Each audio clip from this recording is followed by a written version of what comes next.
உழைப்பாளி இல்லாத நாடுதான் எங்கும் இல்லையா அரஹோயா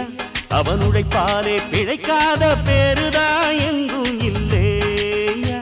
அரஹோயா அர சாமியோ சாமி அப்படி இருந்துட்டா காமி கூலியோ கூலி எங்களை நம்பித்தா பூமி பிறர் வாழ்வதே எங்க வேர்வையில் தான் உழைப்பாளி இல்லாத நாடுதான் எங்கும் இல்லையா அவன் உழைப்பாலே பிழைக்காத பேர்